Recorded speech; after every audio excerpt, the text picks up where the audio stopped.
Well, hello everyone, this is Peter Brown with your weather for the next 7 days. Here we are heading into the middle of the winter, and we have yet to see any real Arctic cold around here in the Burlington area.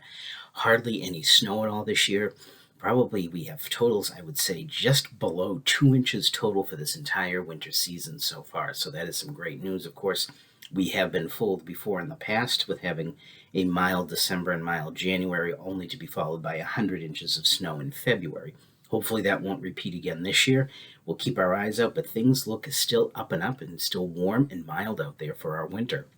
So as we start our period on Friday, yes, Friday the 13th, the dreaded Friday the 13th, we're actually going to be having pleasant conditions. That is, if you like the heavy rain and wind, it looks like we're going to have another repeat, very similar to the storm that we had just prior to Christmas weekend. We're going to see temperatures in the low to mid 50s, very breezy out there, and a lot of rains, maybe even a rare January thunderstorm. So definitely going to be tough day if you have to be out there, but you don't have to worry about having that heavy winter coat on.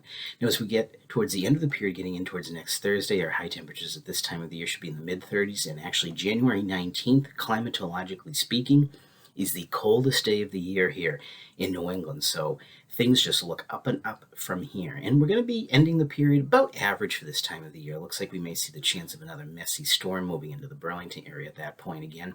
Right now, though, it looks like it's going to be mostly in the wet variety. And of course, as we head further and further into winter, our length of day in terms of sunlight is getting longer and longer. So as we go ahead, let's take a look at what the Climate Prediction Center is calling for us here in the Burlington area over the next 7 to 10 days in terms of temperatures and precipitation. Again, the first map, nothing new. Looks like most of the eastern part of the country, they're expecting us to have a very high chance of above average temperatures. I'm seeing that as well. Our temperatures are really going to be the coldest we're going to see is going to be the upper 30s. We're going to be spending most of the period in the low 40s, so definitely not too bad to take in January. And of course, as we go a look at our precipitation chances, almost the entire country except for southern Texas and southern Florida, they're looking for us to have above average precipitation, especially if you're out on the west coast, as we've been seeing over the past couple of weeks.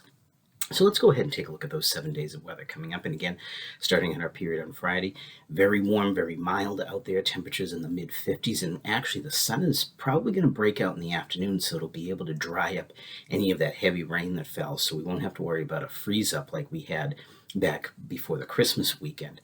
And then getting into the weekend and into the long weekend for Martin Luther King Jr. Day, looks like we're going to have average to slightly above average temperatures, so fairly pleasant out there. Temperatures in the 30s on Saturday and Sunday, and then into and around 40 on Monday. Now, as we start out the work week, we're going to be getting in towards the Tuesday time frame. We're going to see temperatures again in the low to mid 40s out there, and we're going to see those temperatures cool off a little bit on Wednesday as we see our next approaching storm system. And again, had to throw in a little bit of the snowflakes there, especially at this time of the year in January. Although right now, looking at the forecast models, it looks like this is going to be another chilly rain event here for the Burlington area. So I don't think we're going to be taking those shovels out anytime soon. So everyone, get out there, enjoy the weather, and have a great week.